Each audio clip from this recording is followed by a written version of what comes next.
Assalamualaikum warahmatullahi wabarakatuh. Alhamdulillahi rabbil alamin. Nahmaduhu wa nasta'inuhu wa nastaghfiruh. Wa na'udzu billahi min syururi anfusina wa min sayyiati a'malina. May yahdihillahu fala mudilla lahu wa may yudlilhu fala hadiyalah.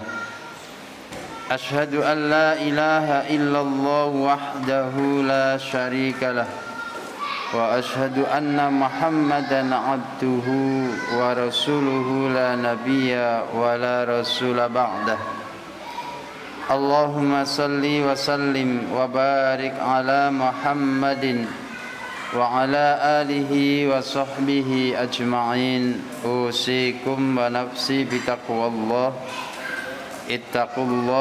Ittaqullaha haqqa tuqatihi wa la tamutunna illa wa antum muslimun. Jamaah salat maghrib yang dirahmati Allah, alhamdulillah. Mari pada kesempatan petang hari ini kita melanjutkan ayat yang ke-60.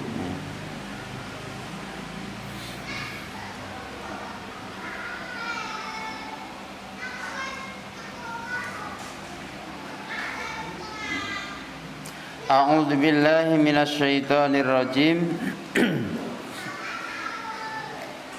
Wa idistasqa Musa liqaumihi faqul nadrib bi'asakal hajar fanfajarat minhu ithnata asyrata ayna qad alima kullu unasim mashrabahum kulu washrabu min rizqillahi fala ta'thaw fil ardi mufsidin.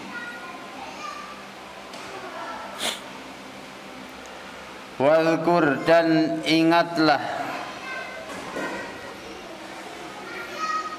idistasqa, tatkala meminta air Musa si Musa, ay talabas siqaya, maksudnya meminta untuk didatangkan air, liqaumihi, untuk kaumnya, waqad atashu, karena sungguh telah haus si mereka, kaumnya Nabi Musa, fittihi, ketika berada di padang tih. Faqulna, kemudian kami berkata, idrib, pukullah bi'asaka, dengan tongkatmu, al-hajara, pada batu. Wahuwa, dan adapun batu yang dipukul oleh Nabi Musa, alladzi farra, alladzi, yang mana batu, farra, telah lari, bithaubihi, dengan bajunya Musa, khafifin, murabba'in,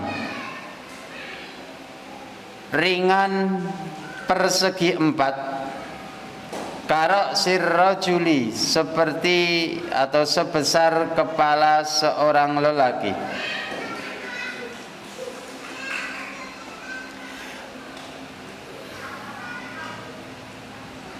Rikhamun au kadza,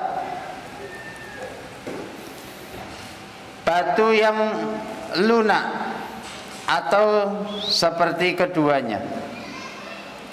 Fadharaba, kemudian memukul si Musahu pada batu.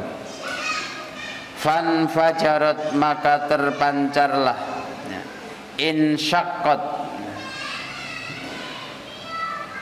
terpancarlah atau terbelahlah, wasalat, dan mengalirlah, minhu, dari batu, isnata asyrata, 12 ainan, pada mata air. bi adadil asbati, sebanyak jumlah suku Bani Israel. Qad alima, dan sungguh telah mengetahui si mata air. Dan sungguh telah mengetahui kullu unasin, si tiap-tiap manusia, sabatin minhum, golongan dari mereka, masyrabahum, mana-mana yang menjadi tempat minumnya mereka, maudhi'a syurbihim, tempat minumnya mereka, wala yashrukuhum, dan tidaklah bersyarikat si mereka fihi, di dalam mengambil minum, ghairahum, pada yang lainnya. Wa qulna, dan kami katakan lahum, pada mereka, kulu, makanlah oleh kalian semua, washrabu, dan minumlah kalian semua, mir rizqillahi, dari rizkinya Allah, wala ta'sau, dan janganlah berbuat kerusakan si kalian semua, fil ardi, di bumi, atau wala ta'sau, dan jangan membuat keributan si kalian semua, fil ardi, di bumi, mufsidina, hingga masuk golongan orang-orang yang membuat kerusakan. Halun, itu sebagai hal, mufsidina, halun sebagai hal, muakkidatun, yang menguatkan, li'amiliha, pada perbuatan mereka, min Asia, dari Asia, bikasril musallasati, dengan dikasrahkan huruf sa-nya, afsada, sangat membuat kerusakan. Ini hadis ayat yang ke-60. Setelah sebelum-sebelumnya disebutkan juga nikmat-nikmat Allah kepada Bani Israel yang menyertai Nabi Musa alaihissalam, dan tatkala mereka sampai di padang Tih, sudah dinaungi dengan awan yang tipis-tipis untuk mengurangi terik matahari ketika itu. Kemudian Allah limpahkan makanan yang lezat, makanan dan minuman, yaitu manna dan salwa, tapi hanya boleh diminum dan dimakan ketika itu saja, tidak boleh dibawa untuk bekal melanjutkan perjalanan. Nah, tatkala mereka sudah melanjutkan perjalanannya, masih di padang Tih, mereka kehausan, lalu minta kepada Nabi Musa agar dimintakan kepada Allah Subhanahu wa ta'ala air minum. Lalu memintalah Nabi Musa kepada Allah Subhanahu wa ta'ala, ya. Wa idistasqa Musa. Jadi Nabi Musa kemudian berdoa meminta kepada Allah Subhanahu wa ta'ala agar diturunkan air, agar diberikan air, supaya kaumnya terbebas dari haus. Jadi sekali lagi Bani Israel minta dan selalu minta, karena semua yang menjadi permintaan mereka dikabulkan oleh Allah Subhanahu wa ta'ala. Mereka setiap kali ingin sesuatu langsung meminta kepada Nabi Musa, ya. Dan mungkin kalau dinisbatkan dalam kehidupan keseharian kita dan juga dalam pendidikan di anak-anak, ya,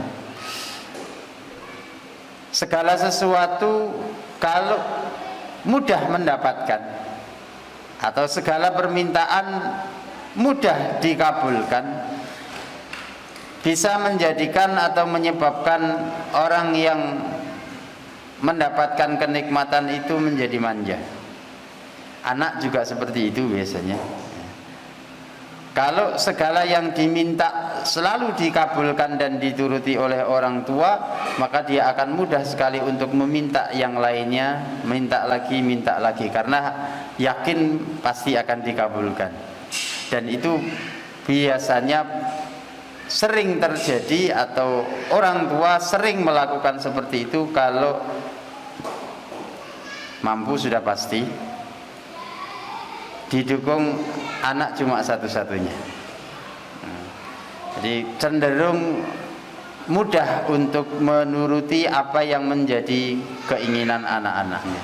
Keinginan anaknya dalam hal, ya, kadang keinginannya bukan sesuatu yang urgen, tapi hanya sekedar sebuah pelampiasan, bisa jadi sebuah keinginan saja.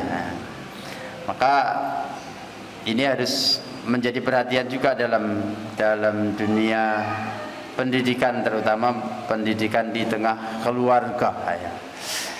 Dan lebih jauh lagi biasanya pada setiap manusia, sesuatu yang didapatkan dengan mudah atau apa yang menjadi keinginannya selalu tersedia akan memunculkan satu rasa malas, kemudian memunculkan yang lainnya, tumbuhnya ketajaman pikiran, dan lebih parah lagi tumbuhnya firasat. Jadi kalau pikiran sudah tumpul, firasat lebih tumpul lagi, ya.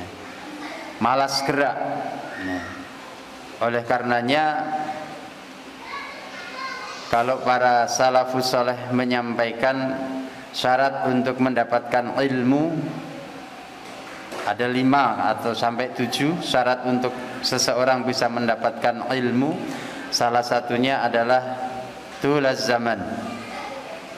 Jadi siap menuntut ilmu dalam jangka waktu yang panjang. Masa menuntut ilmunya itu panjang. Nah, waktu yang panjang itu pastinya tidak akan mudah untuk dilaluinya. Kalau tidak siap dengan segala kesusahan, jangan harap bisa mendapatkan ilmu. Kalau selalu kenyamanan dan kenikmatan yang diharapkan, jangan harap bisa mendapatkan kenikmatan yang sesungguhnya. Nah, Bani Israel karakter dan tabiatnya seperti itu.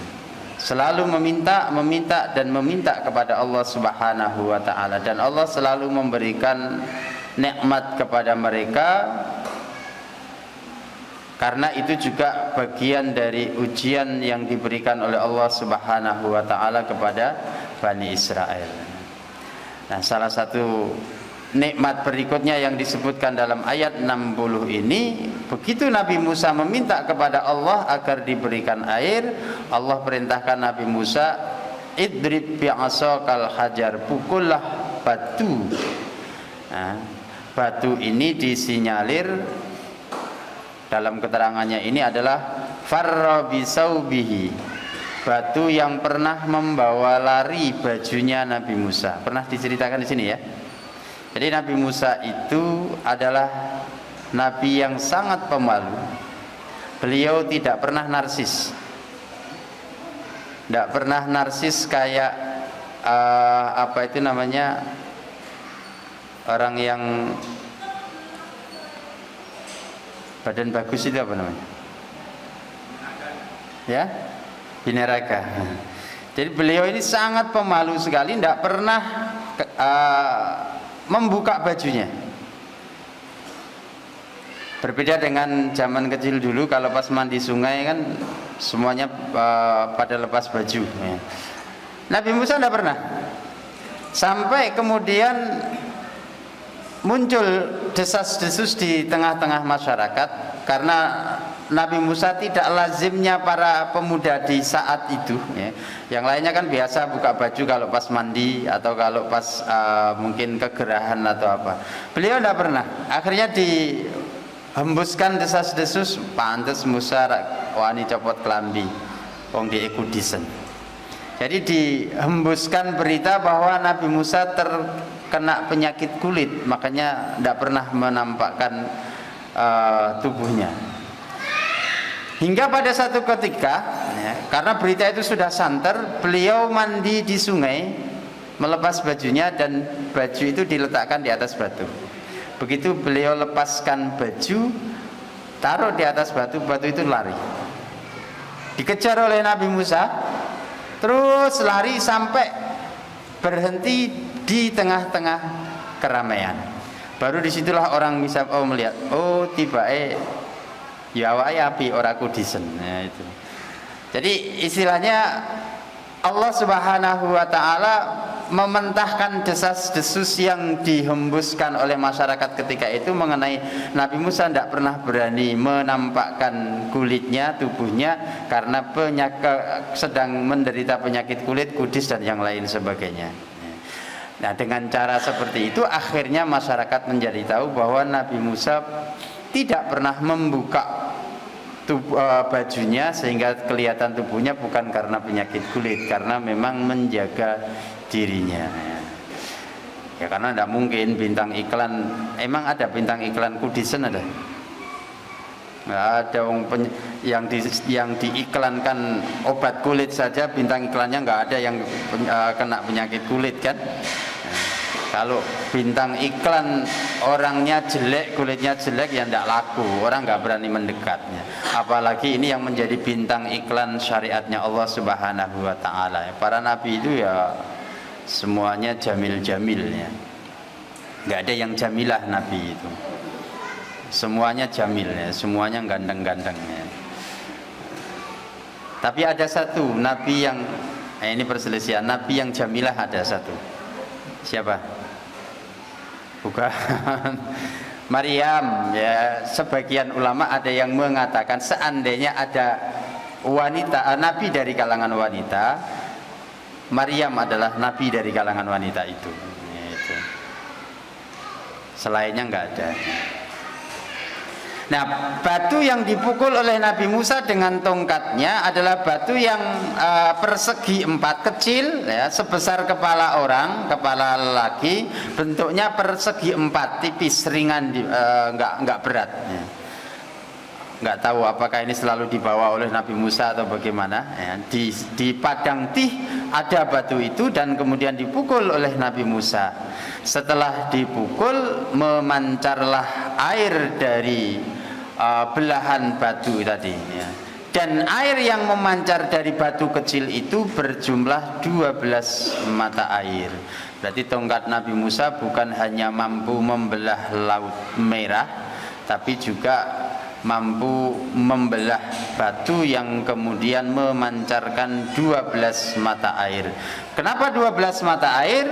Karena jumlah suku ya, yang mengikuti atau menyertai Nabi Musa berjumlah 12 ya. Masing-masing dari suku ini, anggota suku ini mengetahui mata air mana yang menjadi bagian mereka, sehingga tidak berebut ya. Jadi mereka enggak keroyokan ya. Jadi kabilah ini mata airnya sebelah sini, kabilah ini sebelah ini. Jadi masing-masing sudah seperti sudah mengenali bahwa itu mata air mereka masing-masing. Lalu diperintahkan oleh Allah, kulu washrabu mir rizqillahi wa la ta'saw fil ardi mufsidin. Allah selalu mengingatkan kepada Bani Israel, makan dan minumlah kalian dari apa yang telah Allah rizkikan, tapi jangan membuat keonaran, jangan membuat keributan. Tapi tidak pernah Bani Israel tidak membuat keonaran atau keributan ya, selalu buat keonaran. Ini ayat yang ke-60.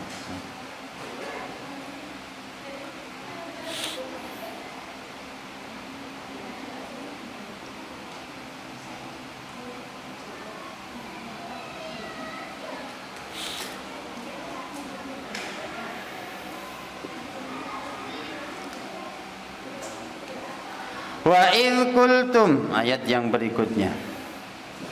Wa idh qultum, dan ketika berkata kepada kamu, atau wa idh qultum, dan ketika kamu berkata, ya Musa, ini kaumnya Nabi Musa, bangsa Israel berkata kepada Nabi Musa, wahai Musa, lan nasbiro, tidaklah sabar si kami ala ta'amin, atas makanan, ai nau'un minhu, maksudnya satu jenis dari makanan yang mereka makan, wahidin, satu saja, wahwa al-manna was-salwa, yaitu makanan dari jenis manna dan salwa.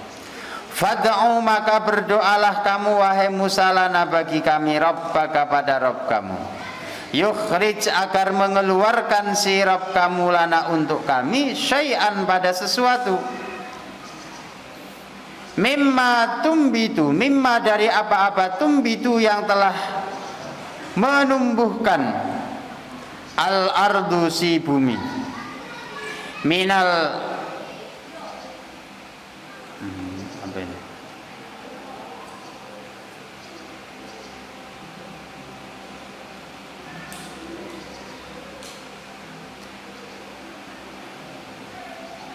Minal bayani, baqiluha wa kisaiha, baqliha wa kisaiha wa fumiha, dari tumbuhan-tumbuhan yang ada di bumi. Baqliha, baik itu sayur-sayurannya, wa kisaiha, dari jenis timunnya, wa fumiha, dan jenis bawang putihnya, wa adasiha, dari jenis kacang-kacangnya, wa basoliha, dan dari jenis bawang merahnya.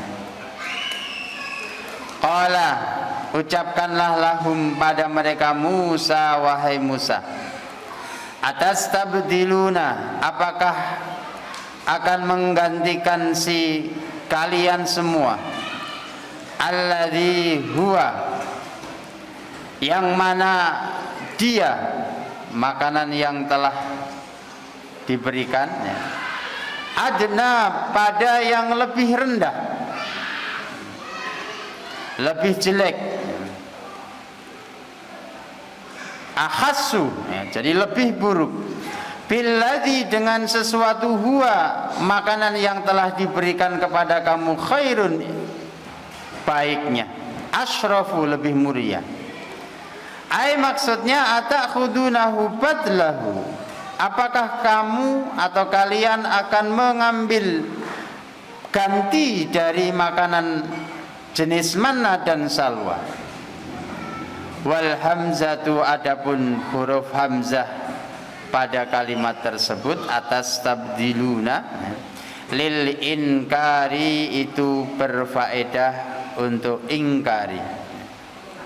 Fa'abau, kemudian membangkanglah si mereka, ayyarji'u, dari hendak kembali si mereka. Fada'a, kemudian berdoalah atau menyerulah Allah, pada Allah Ta'ala yang maha tinggi, si Allah Ta'ala. Faqala Ta'ala, kemudian Allah Ta'ala berfirman, ihbitu, turunlah kalian semua, misron, pada negeri Mesir, minal amsori, di antara negeri-negeri atau kota-kota yang ada. Jadi misron menuju kota Mesir, atau kalau mau tidak diartikan kota Mesir, misron, pada salah satu kota, minal amsori, dari kota-kota yang ada.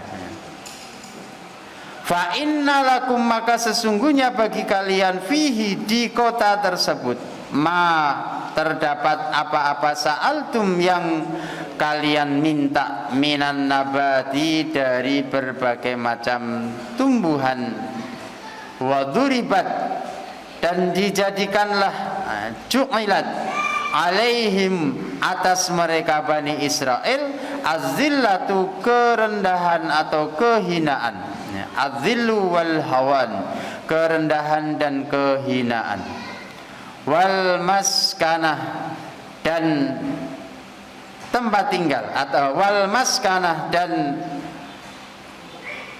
kemiskinan,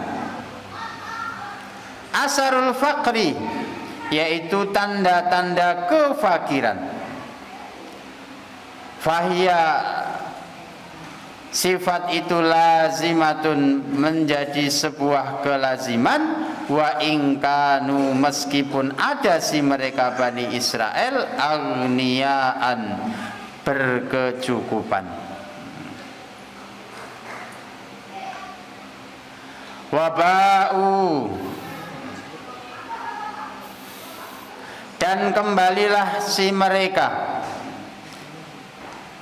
roja'u kembali si mereka bi ghadabin dengan kemurkaan minallahi dari Allah, dzalika pada yang demikian itu, bi annahum karena sesungguhnya mereka, ai bi sababi annahum maksudnya disebabkan tindakan mereka, kanu ada si mereka Bani Israel yakfuruna mengkufuri si mereka bi ayatillahi pada ayat-ayat Allah, wa yaqtuluna dan membunuh si mereka Bani Israel an-nabiyina pada para nabi, ka Zakaria seperti Nabi Zakaria, wa Yahya dan Nabi Yahya, bi ghairil haqqi dengan tanpa alasan yang dibenarkan, ai zulman maksudnya mereka membunuh para nabi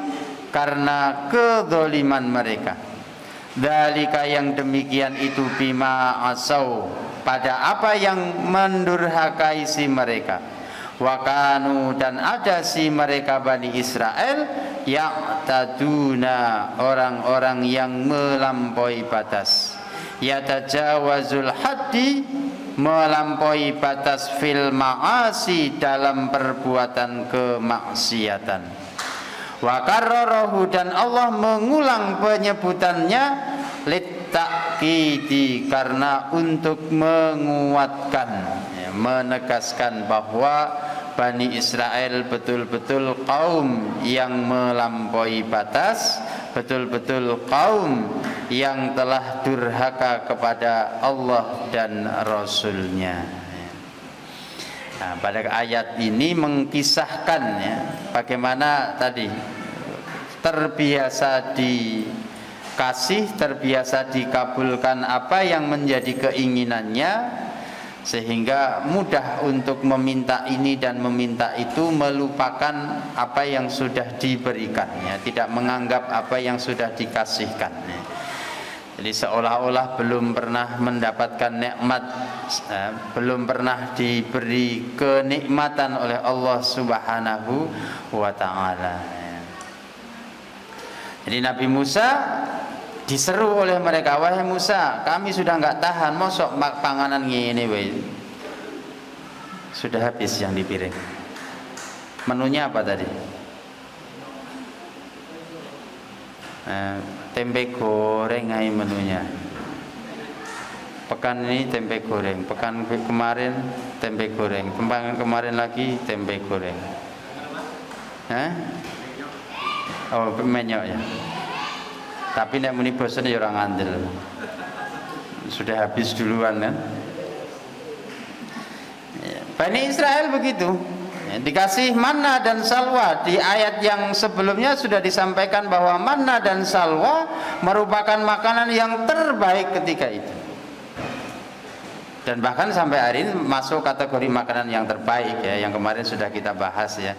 Karena daging burung itu adalah daging yang paling, kalau dari segi rasa, gurih ya. Jadi lebih gurih daripada daging ayam, apalagi daging sapi. atau daging kambing sekalipun, gurihnya masih gurih daging burung, apalagi burungnya di sini adalah burung puyuh ya. Cuma di depan nggak ada sate burung ya. Belum atau memang nggak ada bagian marketingnya ya. Kemudian minumannya adalah dari jenis madu. Sampai hari ini dan sampai kapanpun madu adalah jenis minuman yang tidak akan terkalahkan. Bukan dari yang jenis air jernih loh ya. Kalau air jernih adalah air zam-zam. Tapi madu adalah dari jenis minuman yang manis. Jadi minuman manis yang terbaik adalah madu.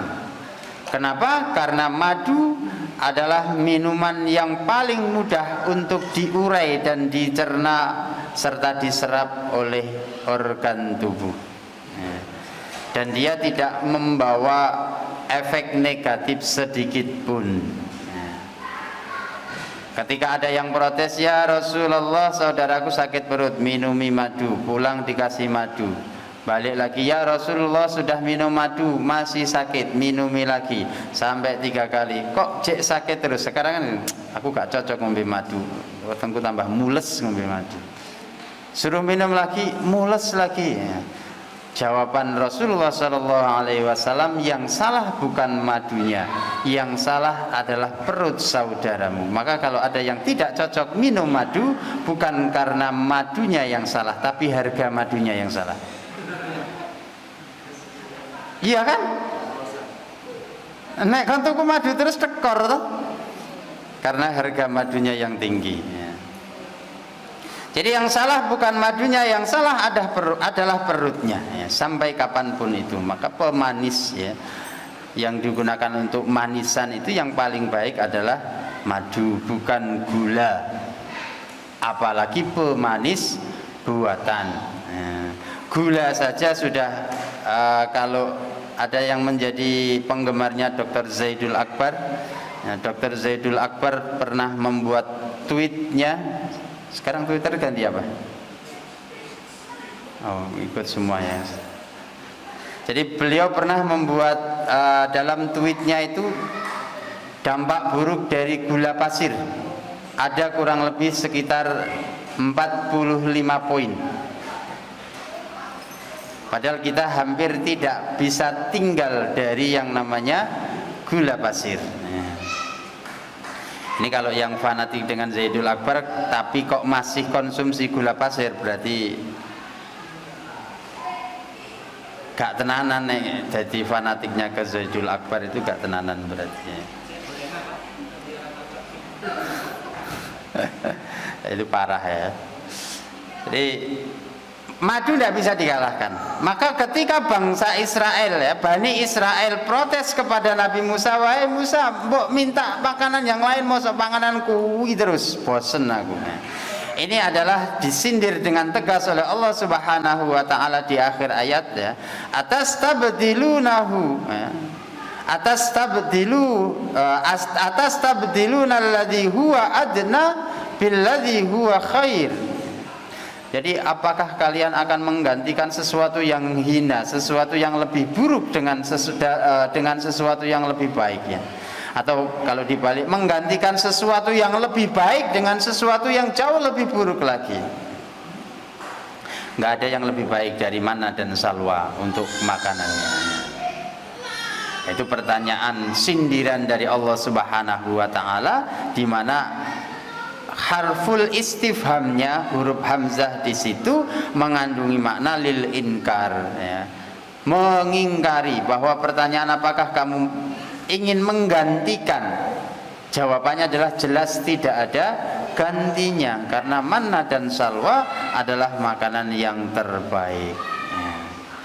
Tapi dasarnya brengkel tadi, maka Allah Subhanahu wa taala ihbitu ya, merintah kepada mereka Nabi Musa dan kaumnya, ihbitu misron, kalau gitu silakan kamu datang ke salah satu kota dari kota-kota yang ada itu. Nanti kamu di situ atau kalian di situ akan ketemu jenis makanan yang kalian inginkan. Ya.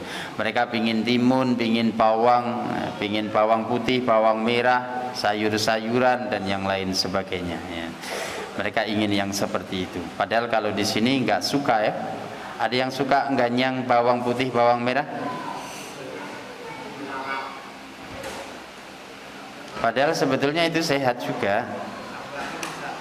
Nggak usah campuran. Kalau dimasak itu malah tidak sehat. Bawang merah, saya hanya berani nyampaikan tapi nggak berani praktek. Karena nggak doyan bawang merahnya atau lagi bawang putih. Jadi prinsip saya kalau ada yang lebih enak, kenapa ambil yang tidak enak untuk berobat itu. Jadi ada yang memberikan satu resep, kalau habis perjalanan jauh capek-capek, tidak perlu susah-susah untuk mencari obat capeknya. Cukup datang ke dapur, ambil 3 butir bawang merah, kupas, makan untuk lauk. Udah capeknya hilang. Atau langsung telan kan bisa ya? Nggak bisa, harus dikunyah, pakai pena dewe. Jadi nggak bisa, harus dikunyah. Jadi dikunyah buat lalapan sambil makan nasi, hanya nasi saja, nggak usah yang lainnya. Kalau sama sate kan? Itu mahal di satenya. Jadi sate itu sebetulnya nggak bagus juga, bukan masalah di harganya, ya. Bukan masalah di harganya. Kalau gratis kan enak-enak saja. Ya. Jadi sate tidak bagusnya itu, ini kembali ke Dr. Zaidul Akbar atau ke dalam dunia herbal, tidak bagusnya itu kalau pas misalkan bakarnya ada yang hitam-hitam nempel, gosong. Itu tidak bagus. Makanya kalau menunya sate, jangan ditambah menu gulai. Kalau sate saja, kalau gulai saja. Jangan dicampur dalam satu waktu. Itu sangat tidak bagus. Irit no panitia. Ya memang dari sisi kesehatan begitu, tidak bagus kalau dicampur antara gulai dan sate dalam sekali makan, tidak bagus. Ya, apalagi tadi kalau misalkan satenya bakarnya ada gosong-gosongnya itu tidak bagus menurut kesehatan untuk dicerna dalam tubuh. Seperti itu. Kok tadi bicara sate tuh? Materinya apa tadi? Jadi bawang ya. Bawang itu sangat bagus ya, sangat bagus. Kemudian kalau untuk obat luar ya, untuk menurunkan demam, resepnya mbah-mbah kita dulu ya, ketika anak-anak panas ya, itu bawang merah diparut, kemudian dicampur sedikit minyak goreng, minyak jelantah ya, bukan minyak goreng. Soalnya minyak gorengnya masih mahal ya. Jelantah mambu-mambu, berarti minyai telon malah diminyai jelantah mambu pindang. Itu sangat efektif untuk menurunkan demam ya. Bawang putih juga sangat bermanfaat. Timun juga, timun untuk menurunkan tekanan darah ya, itu sangat bagus sekali. Dan bagi yang suka skincare ya, timun itu efektif untuk menghaluskan kulit wajah ya, jadi pakai masker ya. Tapi kalau dibandingkan dengan manna dan salwa, kalah. Manna dan salwa jauh lebih baik dari itu. Tapi itu adalah ragam nikmat yang diberikan oleh Allah Subhanahu wa taala, yang masing-masing ada faedah dan manfaatnya, terutama bagi para penduduk tempatan ya. Karena memang Allah Subhanahu wa taala dalam menempatkan tanaman-tanaman, tumbuhan-tumbuhan atau segala yang ada itu sudah disesuaikan dengan manusia yang tinggal di situ. Jadi manusia yang tinggal di daerah dingin dikasih tanaman yang bisa memberikan hawa panas dalam tubuh. Manusia yang tinggal di daerah panas diberikan hal-hal yang bisa membantu menurunkan hawa panas. Makanya pir adanya di daerah panas ya. Apel adanya di daerah dingin, kelengkeng, duren. Makanya duren kok ning jalan veteran wah iki ora pas iki jane. Tapi nek umpama ning kene malah luwih enak jane. Sayang gone ning jalan veteran. Jadi durian itu kan dia menyebabkan panas dalam badan, sehingga durian itu tumbuhnya di daerah-daerah dingin. Karena kalau dimakan oleh mereka yang tinggal di daerah dingin, otomatis mereka akan hangat badannya. Nah, kalau yang di bawah ya semangka itu. Jadi kalau pas sumuan makannya buah semangka, buah pir, jeruk. Nah itu sehingga panas dalam tubuhnya bisa berkurang. Itu yang tahu siapa? Ya yang menciptakan manusia. Kalau manusia apa wae gelem. Ditambah lagi keluarnya sesuai dengan musim. Tapi kalau manusia maunya setiap saat ada itu. Tapi Allah keluarkannya setiap musim. Sudah di daerah dingin, keluarnya di musim dingin. Sudah di daerah panas, keluarnya di musim panas. Di musim hujan ada yang nanam semangka? Enggak ada mestinya. Karena semangka cocoknya untuk menurunkan panas, jadi ditanamnya pas musim panas. Duren, rambutan, kelengkeng berbuahnya pas di musim dingin. Karena pas itu kedinginan, jadi ketika makan duren, makan kelengkeng, suhu dalam tubuh bisa panas. Cuma saking geragase wong iki koyok-koyok kudu eneng kabeh itu. Nah itu gambaran bagaimana Bani Israel dulu memberikan contoh kepada kita hari ini, manusia hari ini, bahwa dikasih satu itu selalu kurang ya. Nah karena ketidakbersyukurannya bangsa Israel atas nikmat yang diberikan oleh Allah Subhanahu wa ta'ala, faba'u bi ghadabin minallah ya, mereka kembali membawa kemurkaan dan kemarahan dari Allah Subhanahu wa ta'ala. Allah murka kepada mereka, Allah marah kepada mereka, bi annahum kanu yakfuruna bi ayatillah wa yaqtuluna an-nabiyyina bighairil haqq. Karena dua sebab. Yang pertama, mereka mengkufuri nikmat-nikmatnya Allah. Yang kedua, mereka banyak membunuh para nabi yang diutus oleh Allah di tengah-tengah mereka. Di antara nabi yang dibunuh oleh Bani Israel, Nabi Zakaria, Nabi Yahya. Ini pembunuhan yang sangat sadis ya. Ini yang digambarkan oleh Rasulullah ketika di awal-awal dakwahnya Rasulullah di Mekah.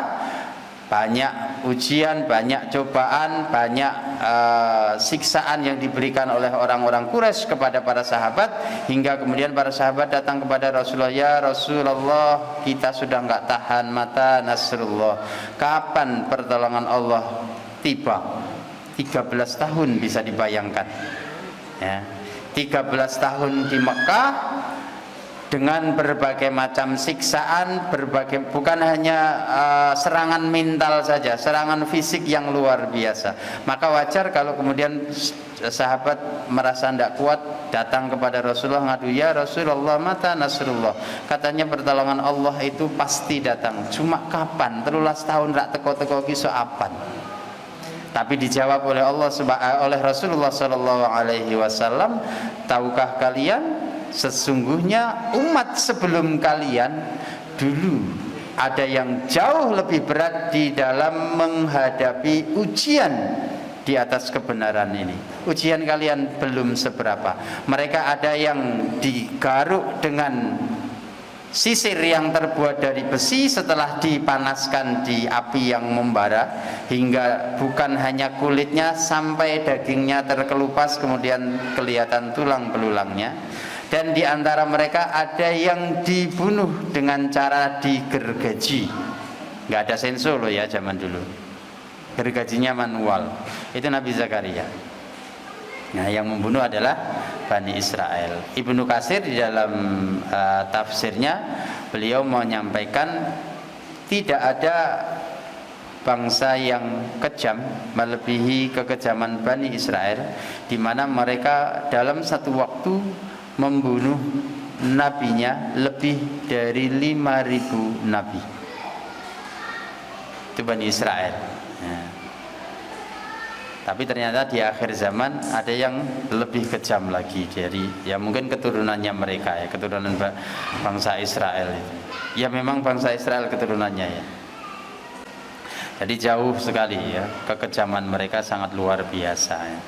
Nah, karena dua hal itu Allah Subhanahu wa taala menurunkan kemurkaannya. Jadi mereka mengkufuri nikmat-nikmat Allah dan membunuh Nabi dengan alasan yang tidak dibenarkan. Dari situ juga memberikan pelajaran bahwa dalam satu masa Allah Subhanahu wa taala mengutus nabi lebih dari seorang. Karena nabi cakupan dakwahnya lebih kecil, sedangkan Rasul cakupan dakwahnya lebih luas. Sehingga sangat memungkinkan dalam satu masa ada banyak nabi. Karena ya kalau sekarang mungkin dibuat perumpamaan Pak RT lah. Jadi setiap RT ada satu RT, maka dalam satu kampung ada 5 RT. Berarti ada ketua RT-nya 5. Kalau satu desa ada 10 RT, berarti ada 10 kepala RT ya, seperti itu. Karena kekuasaannya hanya satu lingkup itu. Dan kebiasaannya Bani Israel kan begitu. Begitu ada nabi seneng, tapi pas nabi dakwah nggak cocok, nggak diusir dipateni. Nggak ada nabi, kok gak penak ya rawana nabi. Akhirnya berdoa lagi, minta kepada Allah, ya Allah turunkan nabi. Akhirnya diutus lagi nabi ya, seperti itu. Memang nabi tinggal dulanan. Nek gak cocok dipateni, gak eneng nabi kok koyoke butuh nabi, njaluk nabi ya, seperti itu. Nah, ini ayat yang ke-61 ya. Insyaallah kita sambung pada lain kesempatan ayat yang ke-62 ya. Kurang dan lebihnya mohon maaf. Aqulu qouli hadza subhanaka Allahumma rabbana wa bihamdika asyhadu an la ilaha illa anta astaghfiruka wa atubu ilaik. Walhamdulillahirabbil alamin. Wassalamualaikum warahmatullahi wabarakatuh.